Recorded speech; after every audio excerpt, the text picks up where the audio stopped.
Hi, I'm Reverend Zach. And I'm a one-handed Matt.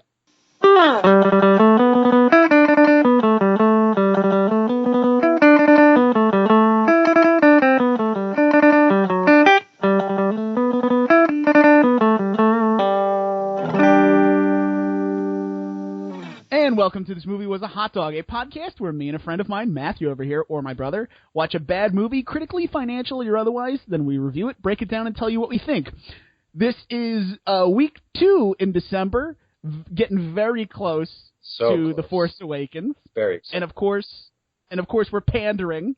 Oh my god, just shameless hype machine. I don't care that I'm just a cog in it.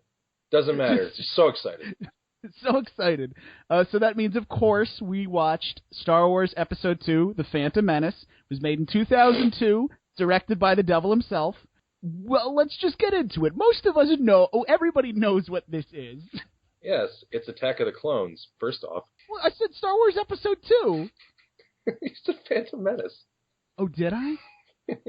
What the fuck are we doing? Well, it's the worst Star Wars movie. And I see how you can confuse that with the Phantom Menace sometimes, so I'll forgive it. But so, speaking of the Phantom Menace, it's been 3 years since the Phantom Menace came out, and I feel like we had all put that behind us, and we were ready to move on. And because this one was supposed to get into the nitty gritty of the Star Wars universe. The first one was just. What? It certainly got gritty. Yeah. The first one was just, like a Star Wars adventure. It wasn't exactly had anything to do with the plot. Anakin's not a stupid little kid anymore. This movie is actually supposed to have something leading to the rise of the Empire, as opposed to the last movie. And so, this movie had some promise. Am I remembering that wrong? Well, I mean, you'd think that they would take some lessons from the first one, because you remember the one video we referenced quite a bit in the last podcast where they're all sitting around, they just watched the rough cut of episode 1, they're all holding their hands over their mouths going, oh my god. And so, they know what they did, and they saw the errors of their ways, and then they went and repeated all of them in episode 2. And somehow made it worse. Is it worse? Because, first of all, this is the longest Star Wars movie. This movie's like 2.5 hours long. Is it bad because it's so much longer? I have a tendency to prefer long movies. Like when I'm really sitting down and gearing up to watch a movie, like if it's less than 2 hours, I'm like, I'm just gonna crank through a couple episodes or something. Like I appreciate a good long movie, but obviously, you can't stuff it full of junk. There's got to be development there. There's got to be a reason for the length. That length is supposed to give you more, real estate to work with. Well, I will say, if there's one thing this movie has, it is a bloated ass plot. Exactly. So when I saw this for the first time, we were 13. And back in the day. And then I saw it again probably when I was about 17. But not since then, today. Yeah. And I have to admit, today was the first time that I figured out what was happening in this movie. When I was 13 and 17, I just knew it had action in it. Mm-hmm. The actual plot of the movie eluded me. I was never really sure what was happening because my notes are all plot-centric. This movie is all over the fucking place. This plot is crazy. Mm-hmm. It doesn't... I don't know how George Lucas actually wrote this and went, yep, that makes sense. I don't. I honestly don't. This, especially, and this will go back to what we said last week about this being a kid's movie. Yeah. No kid can follow this shit. I'm 26 years old and I could barely understand what was happening. I actually, it's funny. This is usually one of a weaker point for me. I actually followed it pretty well, and I got the gist of it as a kid. But like you said, most of what I remember about this movie and why I remember it fondly is I only remember the ending. You and I had been arguing for a bit, and I had said that this was better than episode 1. And we're going to go into why that's not the case. And... But the ending, it was exciting. There was a lot of action, and I just remembered the action. And then the more I thought about it, drawing up to watching the movie, it's like, oh yeah, there was that long, boring bit about the assassination. And then that long, boring bit about the Chancellor's ascension. And then that long, boring bit about Obi-Wan finding the clones. And Obi-Wan Kenobi is a police detective and goes to a 50s diner? Yeah, right? And talks to, like, Alien McMustache. What the fuck was that about? Okay, so let's just get into it. So the opening scroll happens, and it basically says the galaxy is on the verge of civil war because thousands of galaxies... Thousands of solar systems... That I thought, oh, that's right, solar systems. I'm sorry, which seemed incredibly high to me. want to leave the Republic. Yeah, but they never explain why.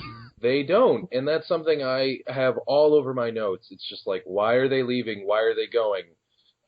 Later on, when we get to the actual meeting where they're like pledging their support of the rebellion, they're like, and we will join you, and we will join you, and not like, you know, we're tired of the excessive taxation, or like, you know, government doesn't have any business, like, blah, blah, they want to take our slaves. Exactly. It's just like, no, you're the bad guy, right? And we're the banking group, and banks are bad. So we're on your side, right? You're the bad guy, and we're the second-tier bad guy from the last movie, so obviously. Exactly. So Padme, who is now a senator because she finished her first term of the elected queen of absolute power on Naboo. Queen still bothers me. And that you can be a senator afterwards. And she's on her way to vote for the creation of an army of the Republic, which is this big deal until it happens and then nobody cares. And she is against it, because if the Republic had an army, then it could have stopped the people who were blockading her planet, and that would have been bad. Like, she should be totally for this, more than anybody. Yeah. And because apparently the Jedi are the only group that exists to defend and fight threats, but they're fine with the Trade Federation having the ability to launch a planet-wide occupying force? Yeah, how about that? Like, no one looked at that and went, bad plan. So Padme's transport is destroyed. We see she has a body double, even though she's only a senator Classic now. Padme move. R2-D2 is there because he just has to be in every movie. Thanks, George. So the next scene is Padme with Mace Windu and Yoda, and it's the shot that shows just how horrible this movie looks and how poorly it's aged. It is just these three in a room, and nothing really exists in this room. It's all green screen except for like a chair. Yoda's not even really there, and this movie does not age well at all. No. The last one actually ages okay. Most of it, I'll agree, most of it. More than this one. Yes. George Lucas just went, oh my god, how cheap are computers? Fuck making puppets, just do this shit. I mean, computers are cheap if you do a bad job. It's easy to just fill, like, a screen with block colors with no texture. It leaves this movie so void of emotion because of it. I don't know about void of emotion, but definitely void of textures. I would argue that textures have a lot to do with emotion. When everything is shiny and gleamy and nothing's really there, like, nobody can lean on a wall or bump up against something, because nothing's there. Oh, but it was full of emotion. Didn't you see all the acting when Anakin's mom died? I'll get to Jar Jar Binks, who thankfully says nothing for most of this movie, and Jimmy Smits, who's just there. I don't know, like, it's so weird that Jimmy Smits is in this movie. So Palpatine is very much, like, they turned up the evil on him a lot in this one. Oh my god, did they ever. Well, they didn't turn it up to 11, but it's at, like, 9, because he's still like, oh, well, you're going to give me absolute power? Well, I don't know. Like, should we? Oh, geez, but that would be nice, but oh. That's right, because he's the Prime Minister. Who is he? Chancellor, the Chancellor? Supreme Galactic Chancellor. And he says, like, oh, Padme, you were assassinated, so you should, hide somewhere with a Jedi. And he's like, oh, I think Anakin should hide with you. Is that part of his evil plan? And take your vote against establishing the army with you. Which he doesn't end up needing anyway. Yeah. Even though, as we discussed... Yeah, do they even ever actually hold a vote? They just, like, announce it and everyone's like, yeah, okay, and then, like, there is... Like, it'd be nice if they, like, tallied votes or that mattered at all, or I don't know. Maybe I'm just dumb. So now Obi-Wan Kenobi and Aiden Christensen, who is Anakin, have been designated as her bodyguards. Anakin, again, is now the emotionless, malfunctioning robot known as Hayden Christensen, who can't act his way out of the fake elevator they're in. He is as flat as a board. I know. He's worse than the kid in the last movie. This quote-unquote witty banter between them that's supposed to try and rapidly characterize their relationship that they're supposed to have formed in the last 10 years together. Like, yeah. It's just not landing. We have an elevator ride to convey 10 years' worth of friendship, and oh boy.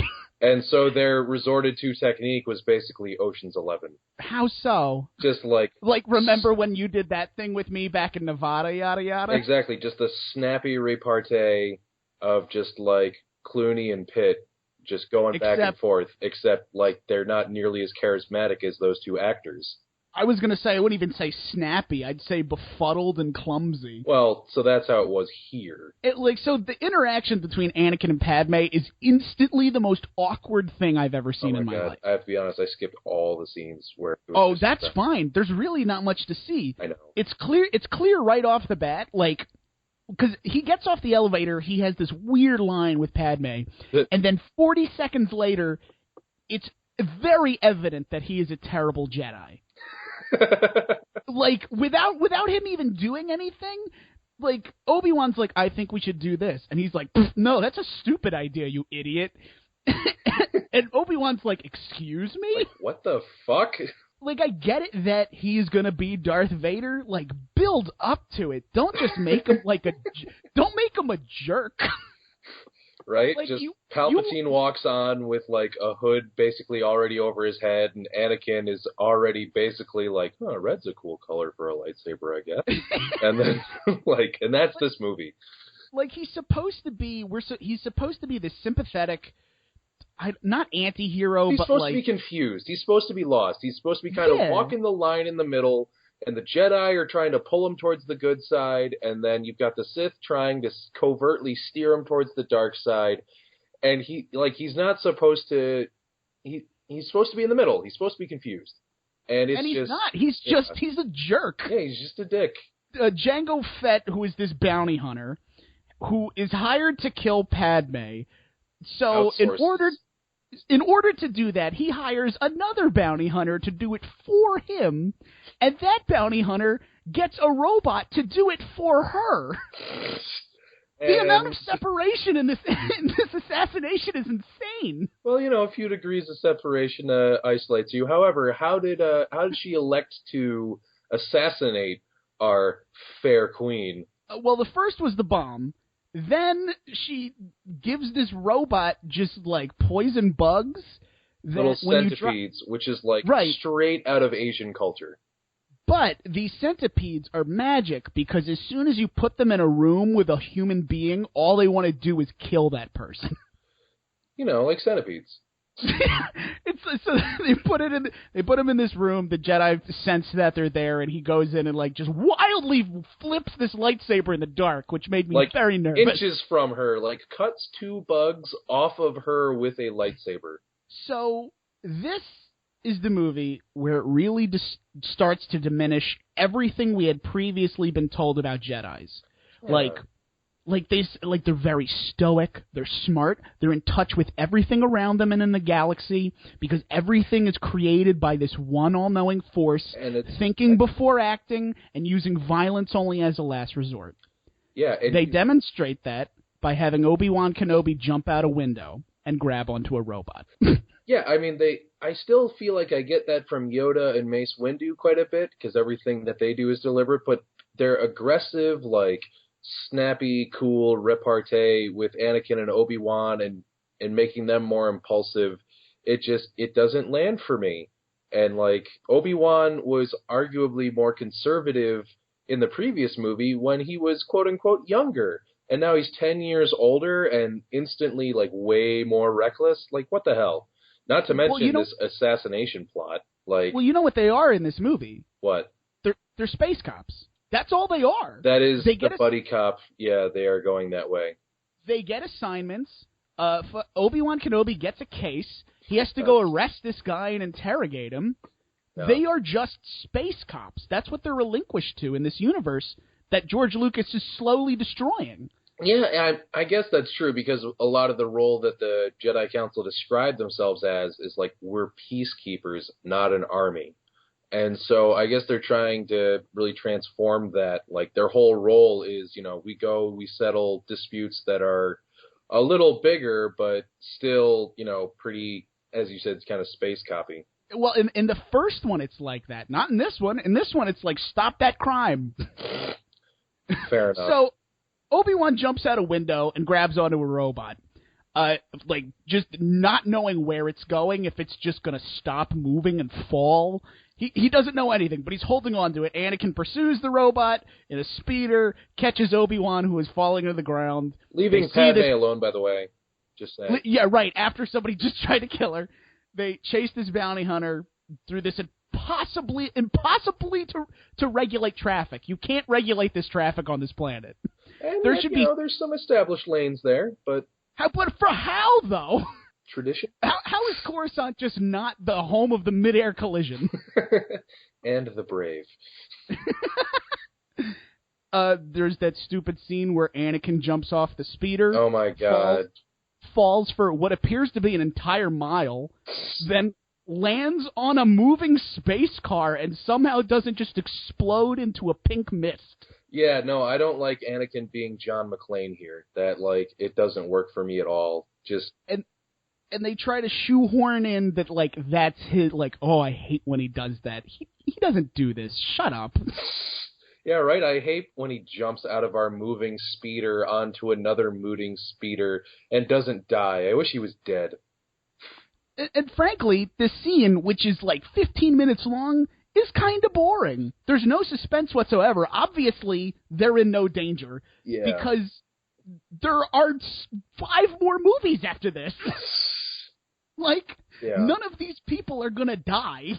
Yeah, in general though, I don't like how this works within the Star Wars universe. I can't get over just him on the fucking hood of that speeder. It doesn't work. Matrix-y style action scenes don't exist in Star Wars, or shouldn't anyway. Yeah, exactly. I don't know. Everything usually feels a lot more deliberate. And then when they track the person into the bar, another line that bothered the hell out of me, because this was so thinly guised, was when the guy was like, "Hey, do you want to buy some death sticks?" And it's like, George, how against cigarettes are you? We need to talk about this.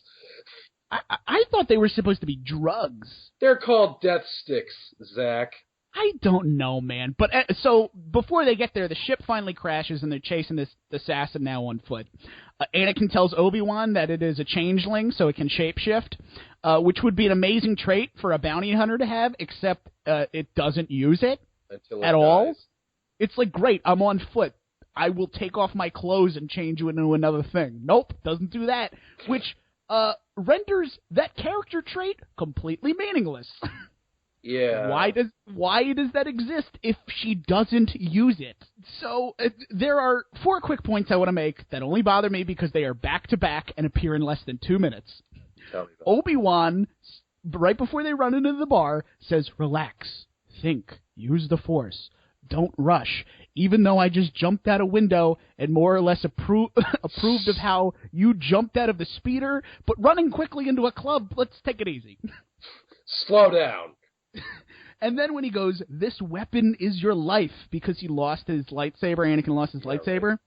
Now, although the lightsaber is a big part of being a Jedi, that it has always taken a backseat to listening to your feelings and sensing the Force around you and being in touch with all things. Now it's like the chief's gonna yell at you if you lose your gun.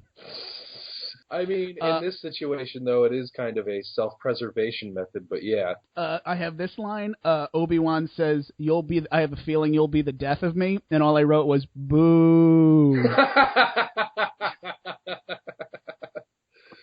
That is cheesy. I was like, oh, that's so stupid. Boo! It's so dumb. And then I had the death stick thing. So they capture the assassin, Jango Fett shoots a poison dart at it, and then he flies away. Oh, speaking of the poison darts, the whole handling of that just makes me think of Pawn Stars. Like, I got a buddy who's an expert in darts. Let me call him up. Oh, yeah, well, we're not there yet. The best I can do is $5, or I mean, it came from cloners. What? They go to the Jedi Council, and this is where the movie splits into two paths. They say, Obi-Wan, you go figure out who wants to kill Padme. Get on the case. Anakin, you take Padme to planet Venetian, Italy, and you spend the rest of the movie there.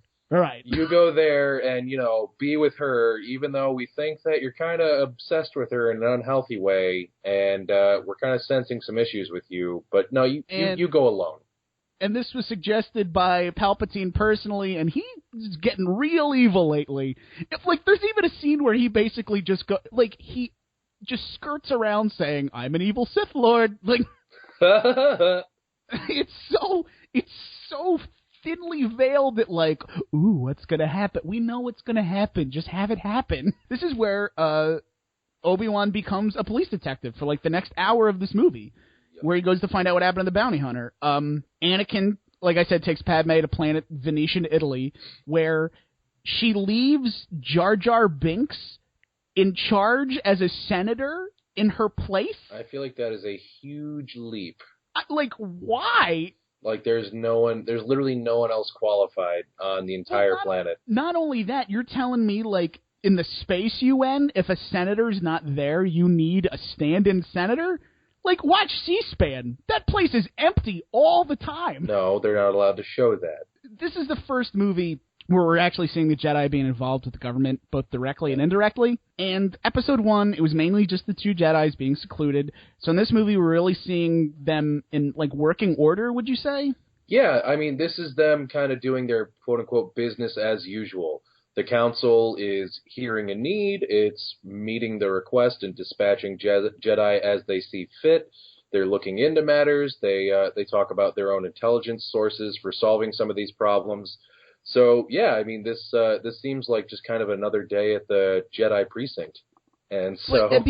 But because of that, there's no I don't understand what makes them knightly or what requires them to, be priests, not having sex.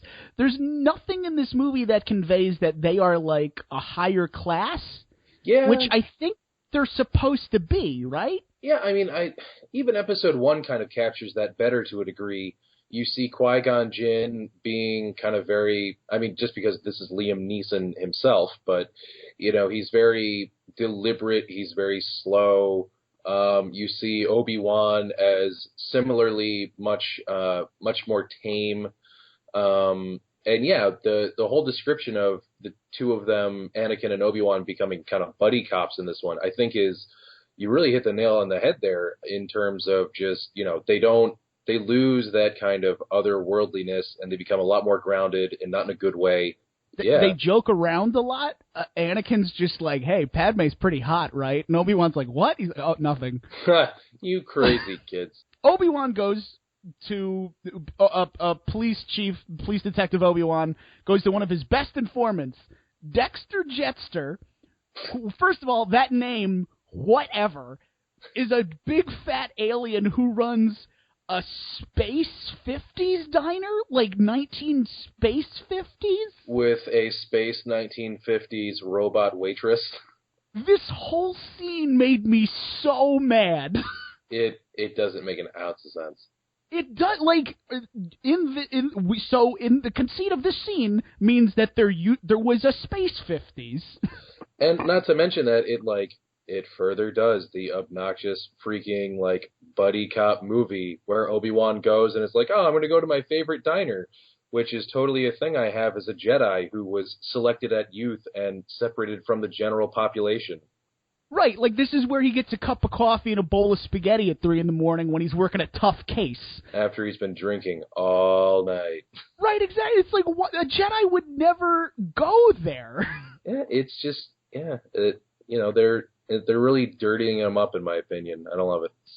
So Dexter looks at the dart and goes, "That's a Camino dart, which is a planet that's run by that exists because it's a cloning business, like it's a global cloning business." Obi-Wan goes to the Jedi library to find this planet Camino. It's been erased. And he just goes, "Well, I can't possibly figure this out on my own. I better ask a child." Can I talk about the space library for a moment? Please do. So the space library, Obi is in there on a computer because obviously it's the future and no one reads books. But to convey... Did you call him Obi? Whatever, man. We're on a first-name basis. I was going to say you're on a first-name basis. Okay, so Obi. So we need to convey that he's in a library, though. So how are we going to do it? I know. We're going to fill it with shelves and shelves of book-shaped things which all emit blue light. So that they're like computers that you pull off the shelf and something, but Obi-Wan's just at a desk at another computer and doesn't need any of those shelved things, or how does this work?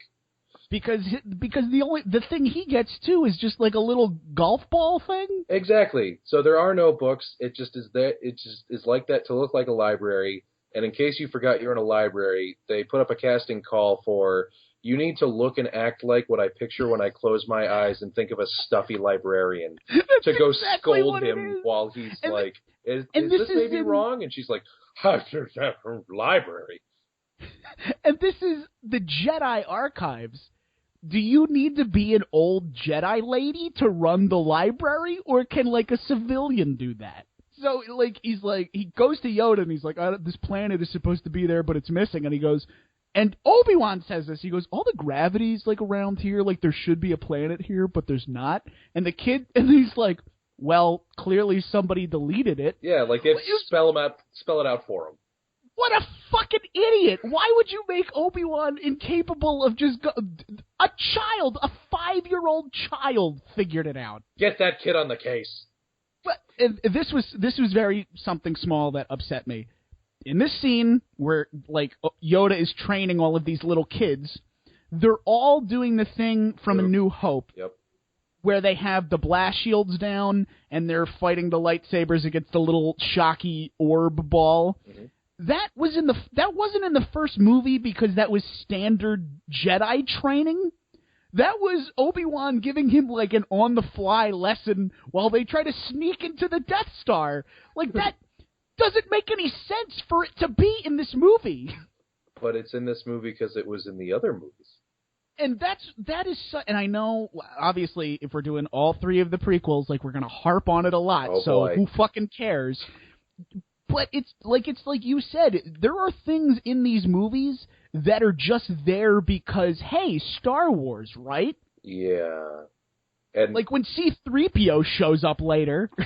Yeah, I mean, and he's just there to be there. And that is one of my biggest concerns about the upcoming movie is that they will make references for references' sake. But I am hoping that is not in the new movie, from what you see, all those things are there, but they're weaved into the plot. Yeah. Here, these things aren't part of the plot. They're just like, hey, remember? Yeah, they're just kind of pointed at in the background. Yeah, like Harrison Ford's is very integral to this new movie. You can just tell. It's not like there's a little kid walking in the background. They're like, "Hey, stay out of trouble, there, young Han Solo." Which I'm convinced there is a deleted scene that somebody finally stood up to George and was like, "We can't do that." No, you can't do that to Han. I would not be surprised if it was a scene, or at least it was a page in the first draft where somebody was like, George, come on. So Obi-Wan gets to Camino, a.k.a. Planet Thunderstorm, and it's real. Like, this scene I actually liked. It's really creepy.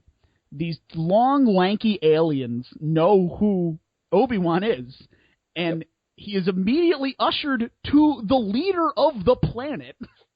Or at least the head of the business there.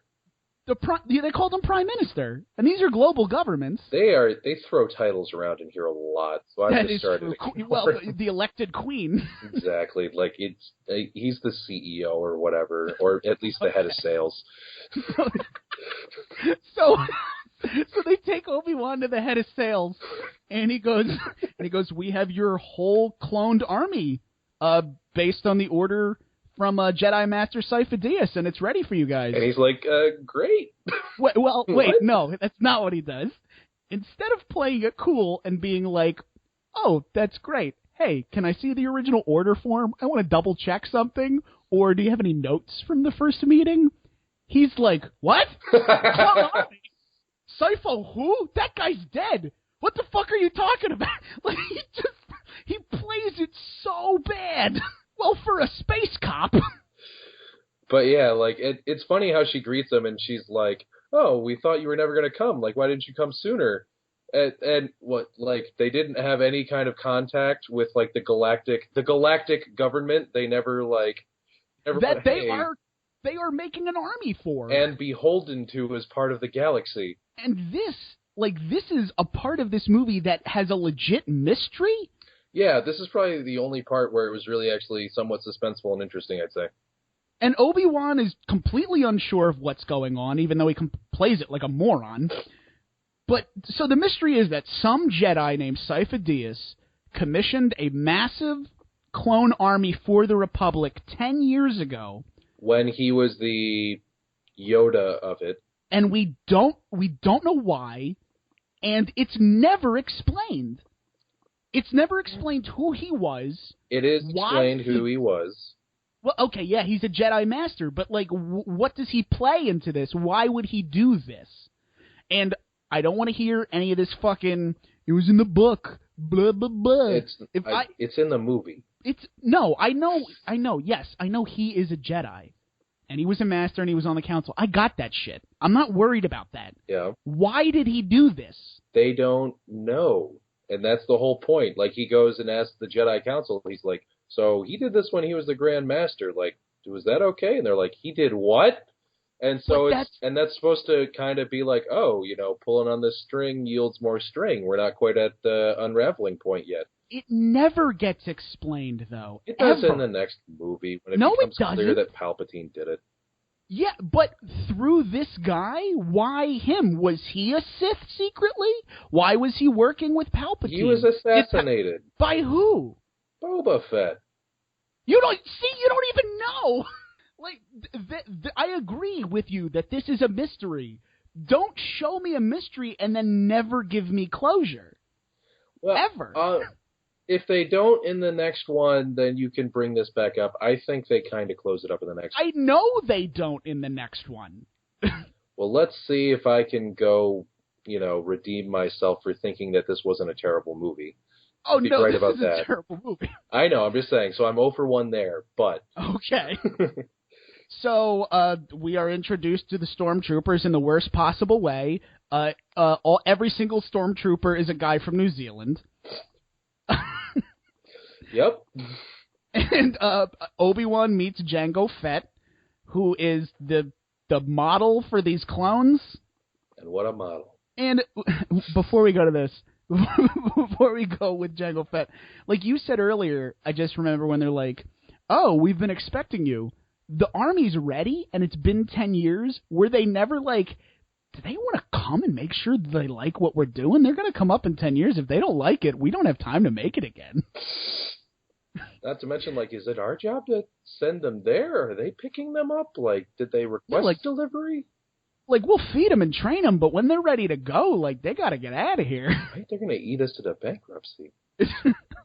So he meets Jango Fett. Also, how many of them are there? Oh, yeah, I agree. There are 200,000 ready and 1 million more on the way to fight a galactic space war. Those aren't even World War II numbers. Those are what our military is in America now. During peacetime. That's like if they said there's 200 million and 1 billion more on the way, then I'd be okay. I might even argue that wasn't enough. It would definitely be better than what. Like, that's such a small number. Yeah. That amount die at the end of the movie. Yeah, not to mention, like, when they're talking about, just to jump ahead briefly, they're like, oh, and possibly 10,000 more solar systems are going to join. Like, you're going to have fucking 100 guys a solar system fighting this war? That's the math. 200,000 troops readied couldn't even take Coruscant. Hey, Coruscant's not separating, man. We don't need to go there. No, but what I mean is, like, it could, like, there's so... It's such a small number. Exactly. They could barely establish a beachhead. And so, again, Obi-Wan meets Jango Fett. Jango Fett got a little clone of himself. Oh, my God, he called him Boba Fett. Why would he do that? God. So stupid. And so that is also kind of the equivalent of pointing at a little Han Solo in the background, by the way. It like really you is. said. I just realized that. So, they have this weird exchange, and he's getting... Obi-Wan's like, I'm pretty sure you did it. He's getting ready to leave Planet Rainstorm, and he makes a phone call to Yoda and Sam Jackson where he basically says, I have no idea what the fuck is going on here, and shit is getting real weird. There's like 1 million clones, and there's a guy raising himself as a kid in Sifo-Dyas, and I don't know, man. I don't know. Like, this plot got real complicated for no reason. Yoda tells him to, bring Jango Fett in for questioning, as if he was a cop. So Yoda and Sam Jackson are brought evidence of this clone army. Yes. And like in the last movie when they're brought evidence that the Sith have returned, their reaction to finding out that some Jedi commissioned a clone army is just like, huh? That's strange. Huh, that's weird. Anyway, we'll look into that eventually, I guess, but we got a lot of bureaucracy to get through first. Why are they not like, this is weird, why would this happen? They don't care. They could at least dispatch, 2 cars to go check it out. Or be like, I don't know, hit up the Jedi archives and search everything Sifo-Dyas ever did, ever. Some good old-fashioned police legwork.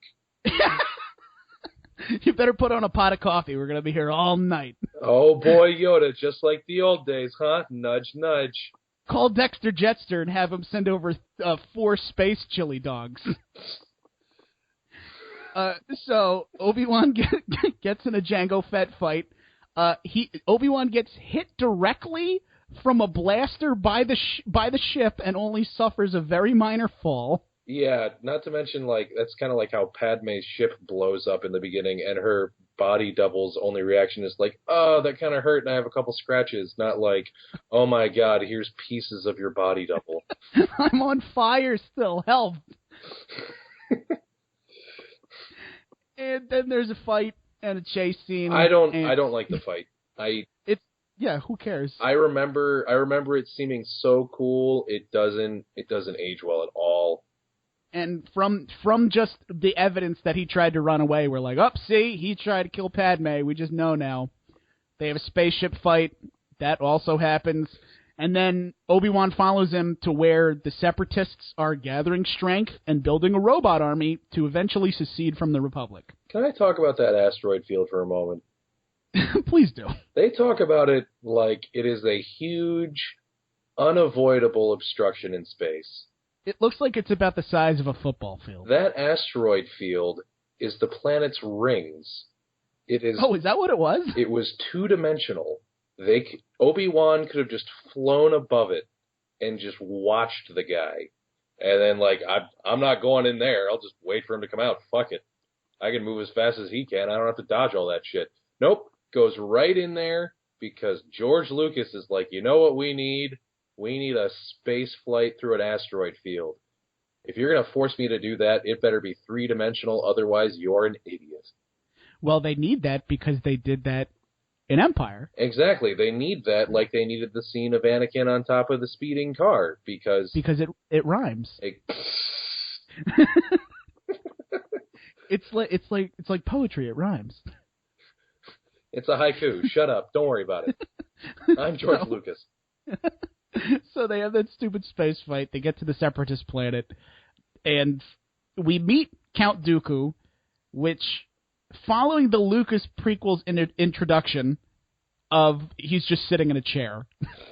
Like in the last movie, it's like, oh, we're meeting all these characters for the first time. How do we meet them? They're just in a room, sitting, having a meeting. There's no oh, this is the enemy of this movie. No, it's not. He's just a guy. Yeah, you don't see him, kick a puppy in the hallway, or you don't see people, cowering behind him like, oh my God, that's fucking Darth Tyrannus.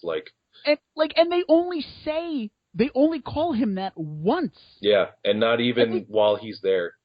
Right, not even so he can be like, oh, that's another Sith down there. It's just they show him talking, and like the audience should be like, who the fuck is this guy? I know, and that's always the biggest thing. They never build these characters. These guys are supposed to be epic.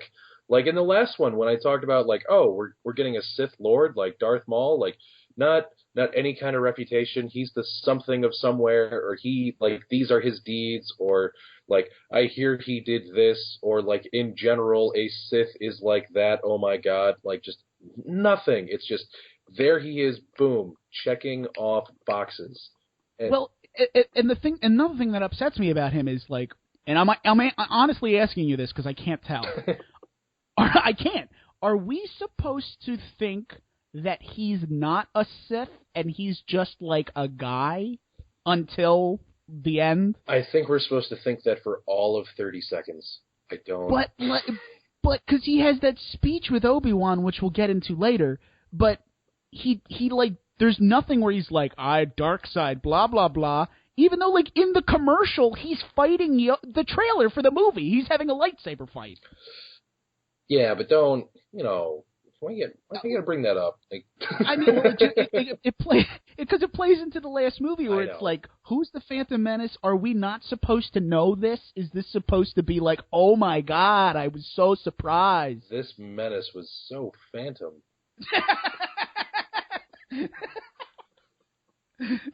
So, and then Obi-Wan just gets captured. He tries to send out a message being like, shit's going down here. Bitches. Come here now. Yeah, bitches. Obi-Wan out, yo. And so, yes, as he's sending the whole thing of like just, oh my God, like there's an army and like I don't know about this and this is kind of crazy, like droidekas show up. So while that whole thing we just said, everything Obi-Wan did is intercut with Anakin on planet Venetian, Italy. Padme and Anakin have what George Lucas considers to be chemistry. Their dialogue is painful. At one point, Anakin just basically says, I think fascism's the way to go.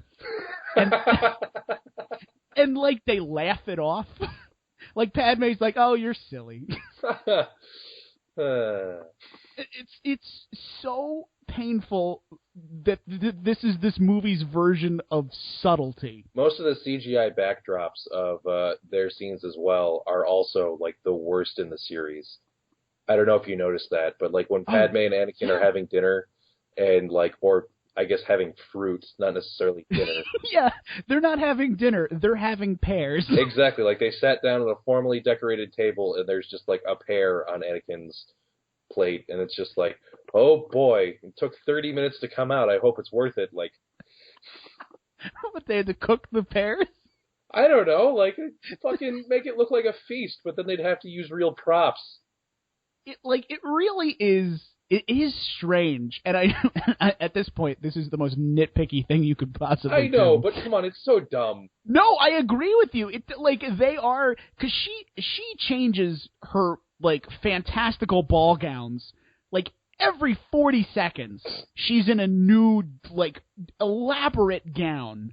I have a moment to talk about that later. And yeah, like, oh well, let me change into my pear eating dress. Let me change into us frolicking in the flower meadow dress, which comes with like headpiece. Yeah, oh yeah, she's never without headgear ever. Anakin has a nightmare about his mother back on Tatooine. They go there because a series of dialogue happened.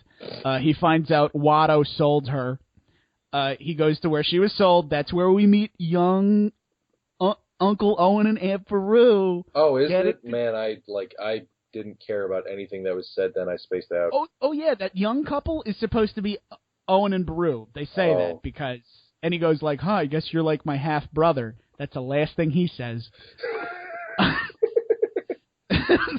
Then we meet C-3PO is reintroduced into the story. I'm sorry. What I meant to say is he is painfully shoehorned into this already overly complicated plot to what is already the longest movie in the franchise. And yet still they accomplish nothing. It's sure, why not him too? We got Dexter Jettster at his 50s diner, C-3PO, a baby Boba Fett, and we haven't even gotten to like really the 109-year-old man that is Christopher Lee, who is fighting a computer lizard man at the end. This movie is... Not to mention the little tiny Chihuahua dog that becomes Chewie, so... Oh my God, that would be... Well, I mean, they do that in the next one, though. I know. Like... But it would be really funny if there was, like, they were walking on Planet Phoenicia, and there was, like, a sign on a barn that said, like, free Wookiee puppies. And it's just like, oh, look at him nibble on his little thing. He's so chewy. Yeah. Oh, my God. I'm so upset that could have been a possibility. Like, it's not even sure real. George Lucas is, too. Just free Wookiee puppies. Oh, my God. So we find the guy who bought Anakin's mother, fell in love, married her, and then Tusken Raiders kidnapped her. Oh. Yeah, no. He goes on a speeder, finds her just as she dies. Yeah, kind of fortuitous timing there, huh? Oh yeah, she was 90 seconds from death, and he gets there. Then he just slaughters this entire tribe, of Tusken Raiders. Why did not show us that? And I get, like, it's supposed to be this dark, violent moment that's like, oh my God, he's leaning towards evil. In his defense, they did kidnap, presumably rape, and then kill his mother. Well, they didn't directly kill her. I mean, the last person to see her alive was him, so... So really, it's on his hands. Right? There might actually be some of her blood on his hands. Oh, that's sad. You wanted to talk about this, though, you said. What, Padme's stupid gowns? Or no, you said about when his mother died. Oh, my God. I almost don't want to talk about it. But just, like, this is, like you said, it's one of the things where it's supposed to start characterizing his dark descent. And there's a lot of little things. Padme is usually the biggest conduit of, like, trying to get his inner workings out as he is, thankfully they don't have him just literally say to, like, the wind, I'm sad and confused and getting kind of angry lately. Like, this movie is thankfully not that bad. But beyond that, like, the transition's so jarring, and it so comes off as forced, as it just, I don't know. Like, surely, I would love to see if there was some kind of, like, reaction video from them watching this movie, and them going like, oh my God, we did it again. Like, do you think they learned their lesson from when they recorded it the first time, and they're like, all right, I'm sure this one's fine. No cameras though. Like, let's just watch this one. Let's just see how it goes. And like you said, they're just like, how did we do it again? I thought we tried. How did it happen again? And George Lucas is just in the background going, there's going to be so many Jar Jar toys. Now he's going to have robe accessories. Jar Jar's now the senator. And yeah, it's so... Oh, there was a thing. There was a thing here, and it was amazing. And because you didn't mention it, I don't know if you noticed it. Okay. Padme, because this just jumped across my head, she was like, oh, it'll take the Galactic Empire forever to get to Obi-Wan. Like, You mean the Republic. You said Empire. Oh, are we not there yet? No. Oh, wait, no, I jumped ahead. Damn it, I'm sorry. Okay, well, anyway. Let me know when we're there. Okay. So, Anakin, he comes home, and they're all like, where have you been? He's like, nowhere. And they go back to the ship, and they find they got the message from Obi-Wan, where he basically sums up the whole plot, and Anakin and Padme send the message to the Jedi Council of the Republic, but they decide they're going to go rescue him. And how far away is he? I don't know. They sit there and they're like, oh, we should go rescue him. He's less than a parsec away. And all I could think is like, oh man, they could make the Kessel Run in like 12 times if they had a Millennium Falcon. That's super duper close. Let's go. That's pretty good.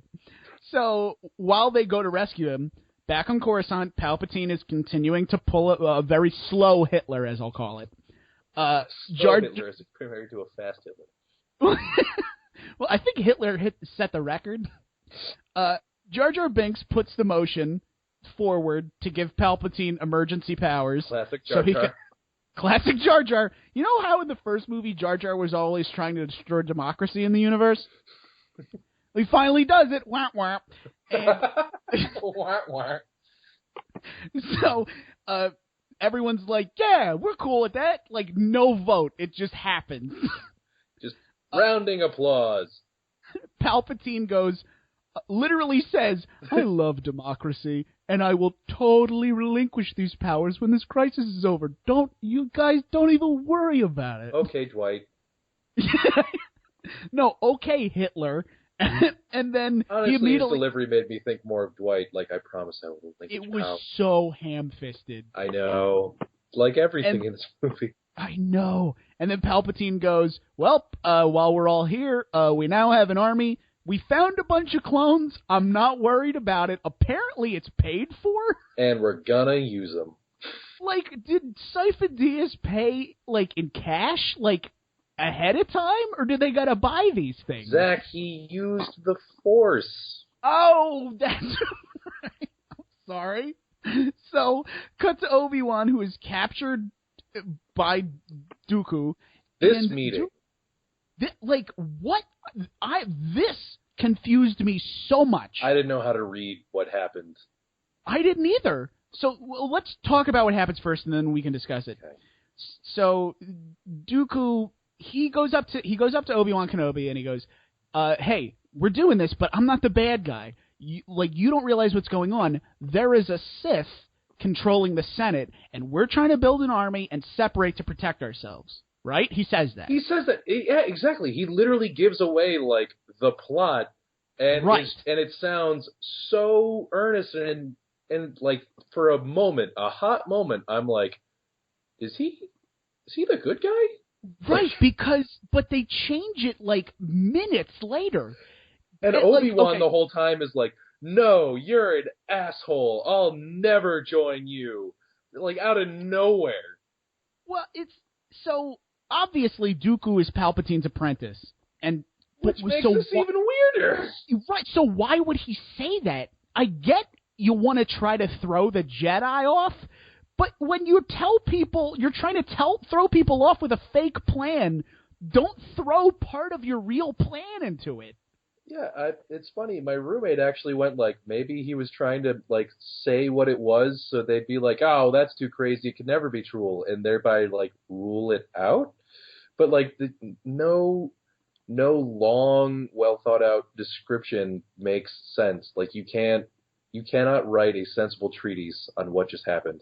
Well, this goes back into what I said before. Is this supposed to be a surprise? That Dooku, who is the bad guy in the commercial we've all been seeing all summer long, is like a bad guy with good intentions, and then when he pulls out the lightsaber, we're all like, oh, who saw that coming? I don't get it. Like, there was perhaps some opportunity for him to be like, I don't think you're going to win, and so I better throw my lot in with them, like, a little, Suleiman the White, or... so many different directions that it could go, but no. And then at the end when Dooku's like, "Hey, Civil War started," Palpatine's like, "Great. Hey, you didn't tell him that I was you know what? Never mind. I'm sure you didn't. You didn't tell him there was a Sith in charge of the Senate, did you?" He's like, "What?" No. And Obi-Wan, who now has been told this later on in these movies, is never like, "Wait a second." This is starting to sound a lot like what I was told the other day. This sounds a lot like A New Hope. I don't... wait a minute, I saw this movie. Yeah, right? It was in, like, the 70s. Right, it was right after the Space 50s. Yeah, right? Oh, I saw it with my Dexter, whatever the face guy. You know, we had just gotten some coffee and waffles. So, Anakin and Padme go to the Separatist planet to rescue Obi-Wan. There is a stupid scene on a fake assembly line that we're going to skip. All right, you know what? I'm comfortable with that. Obi-Wan, Padme, and Anakin are then taken to a giant coliseum where they are sentenced to death by monster. They An each uncommon ruling, but damn, a good one. They each have a special monster that's going to kill them. There's a fight scene where they escape. And then the best part of the movie starts. Then the best part of all of the prequels starts here and only lasts 10 minutes. I'll give you that this is the least annoying part of this movie. Fuck you, it's awesome. 100 Jedi show up, and they have a battle where they kill a bunch of things. And then Samuel L. Jackson cuts the head off of that New Zealand guy that we barely got to know and Something was hardly said? a character. I don't remember him. Jango Fett. I know, that's the joke. Damn it. Gosh, do you understand humor? Wait, do it again. No, moment's lost.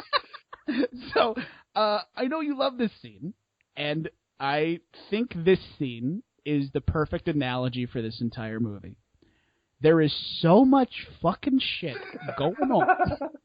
The screen is just an explosion of colors and there's like, oh look, this robot is just a tire that shoots rockets. This robot has big googly eyes and is also a spider.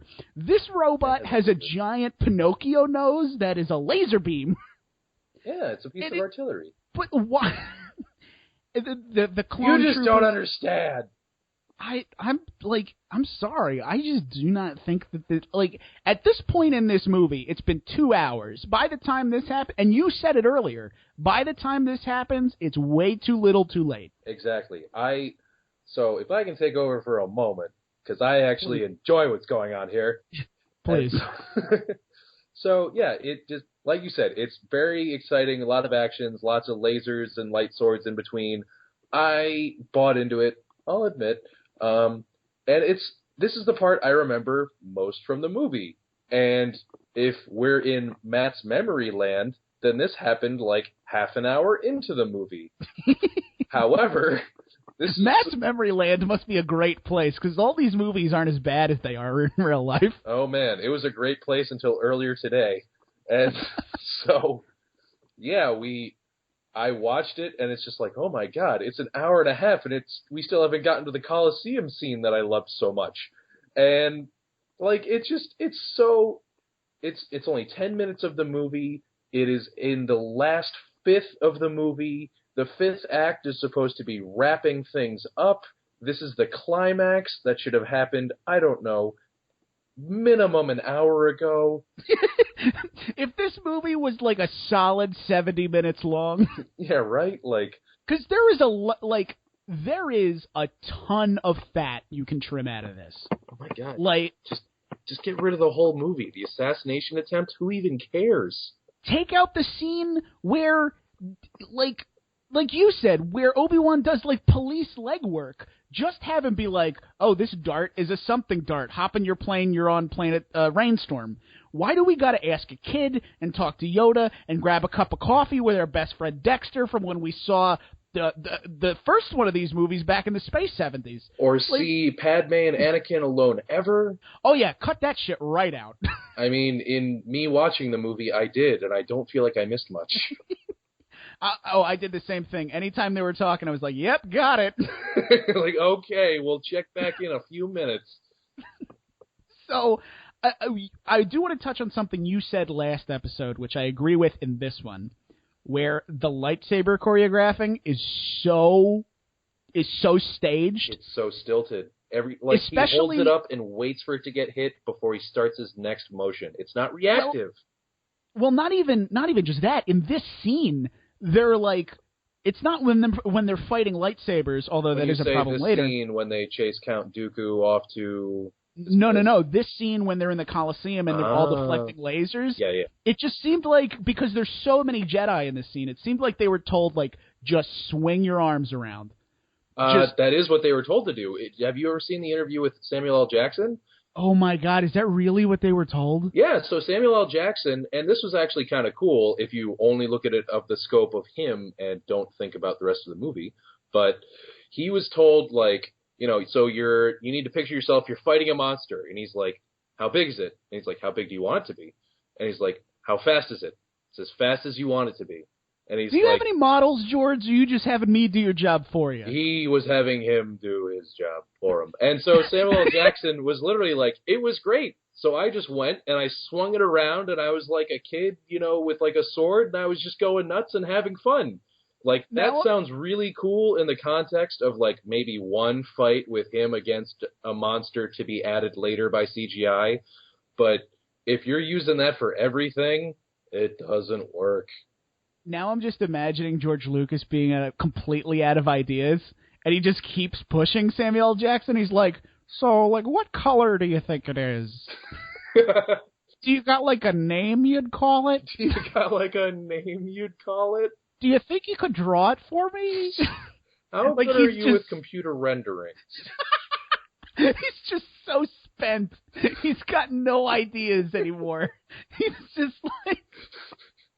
How do you want this scene to go? What do you think the dialogue should be? I didn't get the script dailies, George. Yeah, about that. What would you say to the monster? So, this, like, that scene sort of ends the drone cloopers, I was about to say. Sure, why not? The drone cloopers.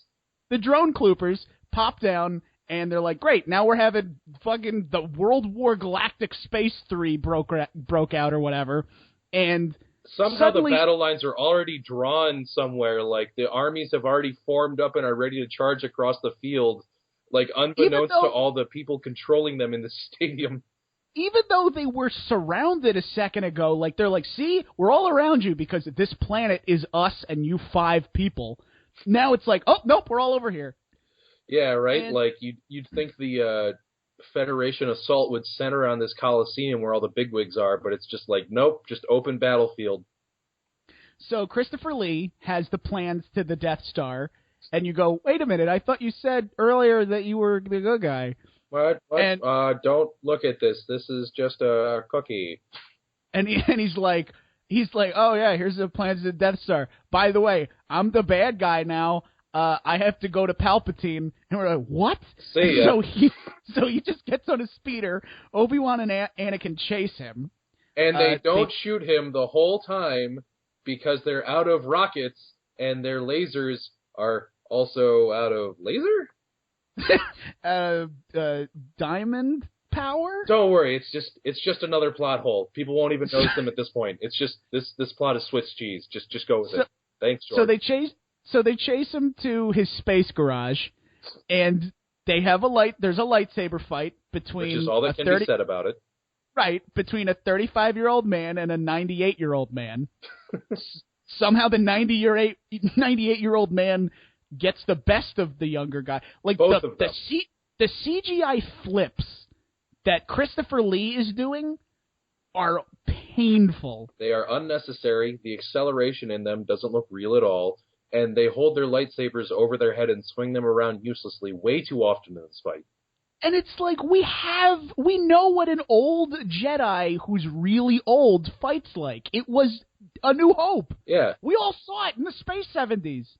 Like, he was not jumping around and, like you said, flinging it around. Also, because this bothered me, I don't know if you noticed this, because he's the bad guy, we've set the precedent in the first movie, that in episode 1, that he has to have a weird lightsaber. Oh, yeah.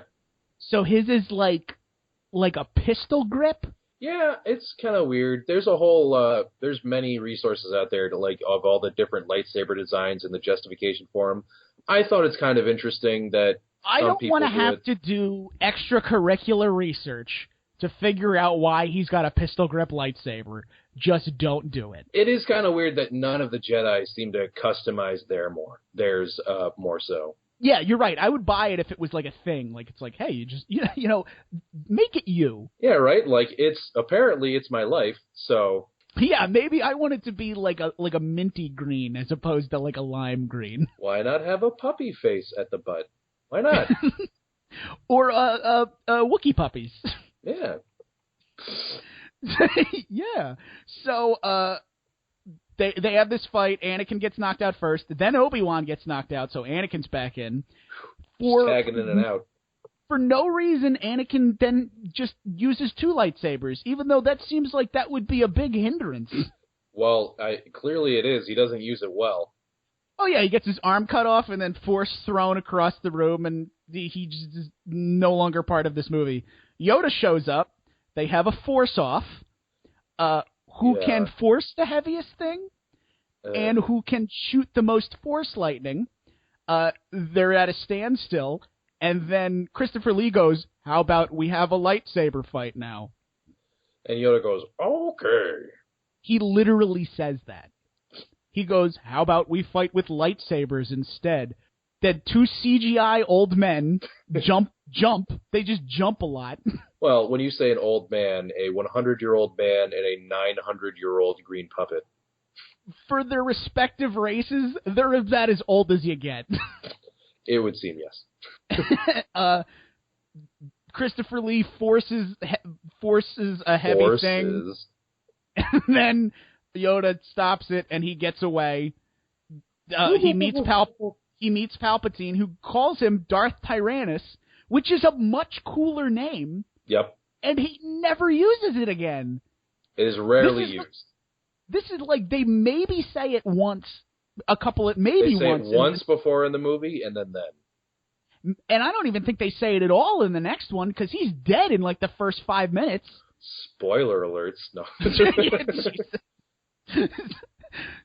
That's such a cooler name, and it's the only thing that makes you go like, oh, okay, so now for a fact he is a Sith.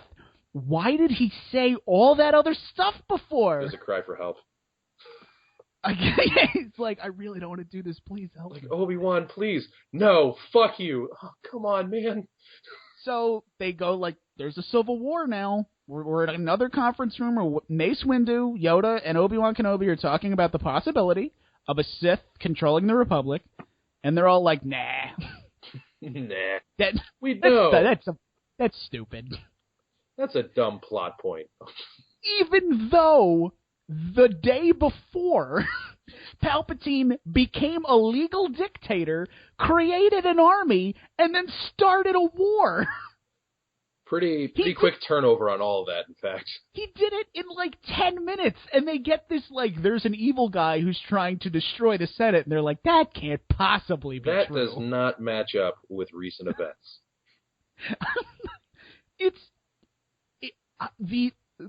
I don't think George Lucas, well, before we get into that, then Anakin and Padme get married. God, why? I thought we were just going to ignore it. Even that was too much. They get married, movie's over. Sorry. I'm sorry I took up those 10 seconds. God, I can never get those back. So, do you want to go into your review, or do you want me? Why don't you lead off with your final thoughts? Okay. George Lucas has a very different definition from the rest of the earth on what subtlety is. I think... He subscribes to Randy Marsh's, perhaps? I honestly think he believes that he's being a lot more, like, way more subtle than it appears. Because, like the last example I just gave with they say there's a Sith controlling. Well, that doesn't make any sense because we're a republic and everything's sort of, the gears are moving and we're still having Senate meetings and we're electing queens and shabadoos and all this shit. But that's not what's happening, though. Like, the republic is ending, and it's very clear. There is a civil war. We're no longer under an elected system. The Constitution is frozen. And they're just like, no, I don't know. That happens all throughout this movie, where it's like, do you think you're the bad guy, like Darth Bad Guy? Like, yeah. We saw the trailer. There's a lightsaber fight with this guy. Why are we pretending he's not evil? Well, And I don't know if he went, oh man, I really screwed up in episode 1 because that kid couldn't act. Maybe when he grows up, he still can't act. So let's get another actor who's as stiff as a board. Continuity, it's important. I guess. And I know we basically talked about it already, where they did the same thing again, just longer. Boy, was it. Oh boy, it was a lot of time. And I can't say anything more than anything I haven't already said. All right. So, for me, this was disappointing. Because, as I said, I had very positive memories of the movie. What did you say about yourself last time? You're like, as a child, I had no deductive reasoning. What was it? I had no deductive reasoning whatsoever. And that is not limited to me as a child. And I think that carries over, not to call you a stupid kid, but I think that carries over is that like that childlike wonder. When you saw it when you were 13, you're just like, hey, they're still blowing stuff up. Exactly. They're still shooting lasers. And you're like, this whole thing about the clones, and you're like, what is this? Oh, they're the stormtroopers. That's a Star Wars thing.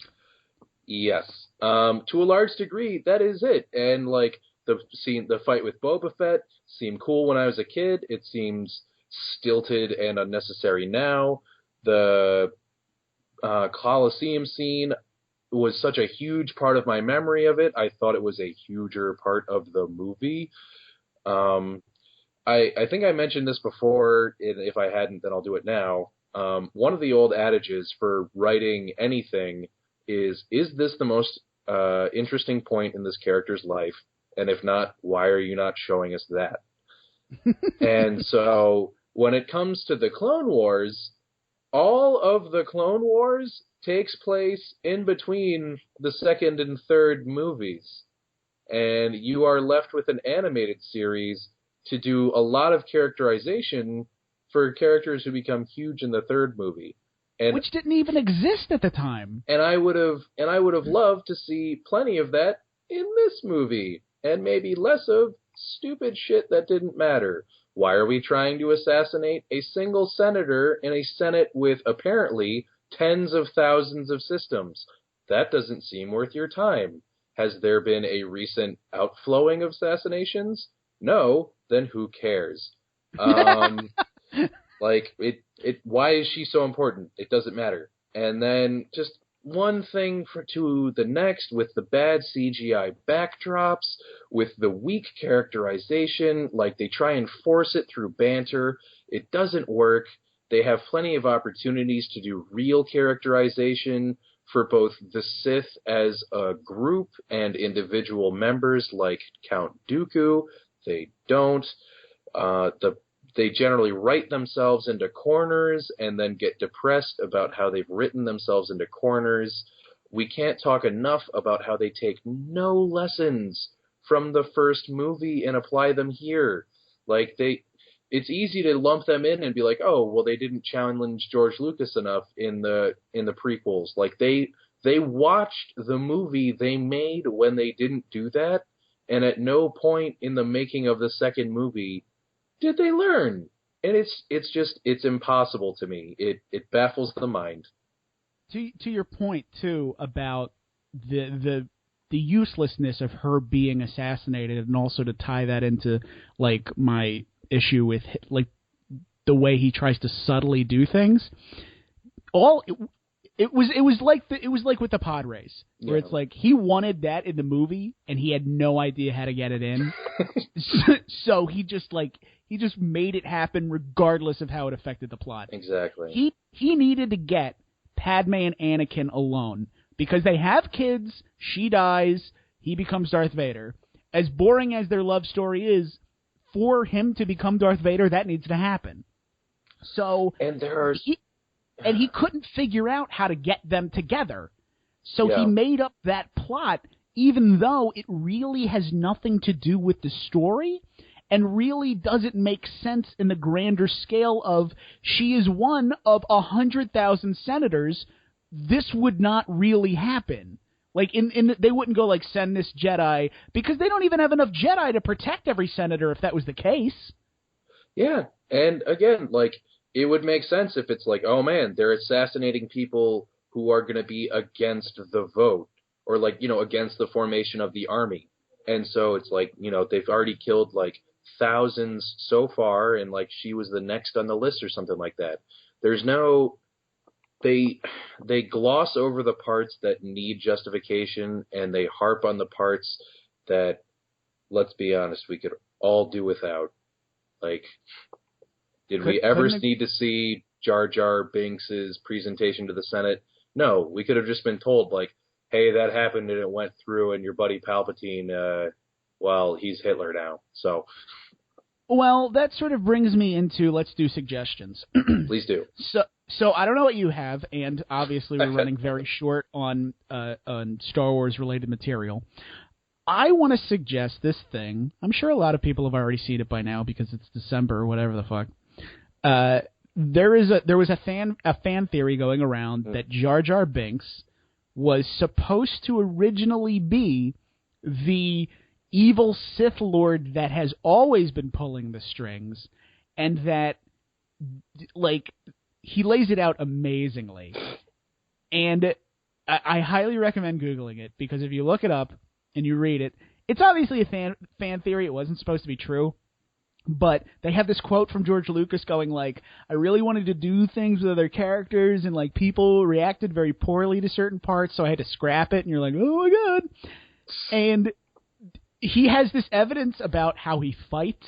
There's actually a Korean fighting style called drunken something. Yes. Where you sort of slosh around like you're drunk, and they play a shot of a real person doing that in real life next to the fight scenes at the Battle of Naboo at the end of the first one, and they almost sync up perfectly. And then they have all these points of like, in the first one, you know how Jedi like wave their hands when they're doing mind tricks? Yeah. So in the first one, talk, he waves his hand. He becomes a general in the Frog People army. Then in this one, he's talking to Padme, waves his hand. He's a senator. Then later on, he's got both of his hands up and he's like, wave, wave, wave. No more democracy. And it's stupid, and obviously it's not real. But you're like, I hate to say this, but I almost think if that happened, that would have been a better movie. Because the other part of the theory is that by the end of the third one, he was gonna like show up, and instead of being like Misa, a bad guy, he was gonna be talking normally, and he was gonna be like, I've been playing an idiot. Yeah, what up? Since go, and Palpatine and Jar Jar are from the same planet. Okay, that is also funny. I'm just dropping it out there. If you want to read it, it's very entertaining. If you're into Star Wars and that's your thing, you'll get a kick out of it. That is amusing. I might actually check that out. All right, what's your suggestion, my friend? The parts of this movie that I like most are the war bits, so I'm just going to start churning out big action scene movies. James Bond's Thunderball, awesome. Giant underwater battle, highly recommend it. It's the part I remember of that movie. Go for it. Black Hawk Down, super exciting. Okay, very all right. actiony. Black Hawk Down, I agree with. Like, with Thunderball and this movie, you just started going like, I remember that scene. Surely the movie's fine. I mean, I think that's you getting the joke. Oh. I will see myself out. But yeah, I tend to be that way where it's just like, oh, I just remember like that one awesome scene. So yeah, I don't know. There are a few things like Star Wars, and that's why I am super excited for the newest Star Wars. And so yeah, that's why it's been very hard for me to think of alternate movies to recommend. Star Wars Holiday Special. Yeah, I thought that was a good one for me to suggest last time. Honestly, like the only thing I can say is watch the Clone Wars animated series, both of which appeared on Cartoon Network. One of which was done by the people who did Samurai Jack. That one was excellent, although it was it's very different stylistically from the major one, which actually won more awards. I prefer the Samurai Jack style one, just because they do everything that the movies don't. They leave a lot without being said, so they have a lot more characterization through action and development. But even the other one, which is kind of more catered towards kids, is still pretty good. And you almost have to watch it if you're going to understand any of the third movie, which is, as you've described, like you just want to watch the movies. A movie should stand on its own. So that's obviously a bad sign for the third movie. But it is an objectively good series, so that's all I got for a recommendation. All right, and with that, we'll finish this up. You want to send us questions, comments, concerns, or hate mail? We love hate mail. You can send that to us at moviehotdog@gmail.com. We have a Twitter. You can follow us at moviehotdog. Facebook, This Movie Was a Hot Dog. Please like us. And if you get this on fucking, what's that thing? iTunes, you like it. Subscribe. Other than that, yeah, that too. Other than that, I'm Reverend Zach. And I'm a one-handed Matt.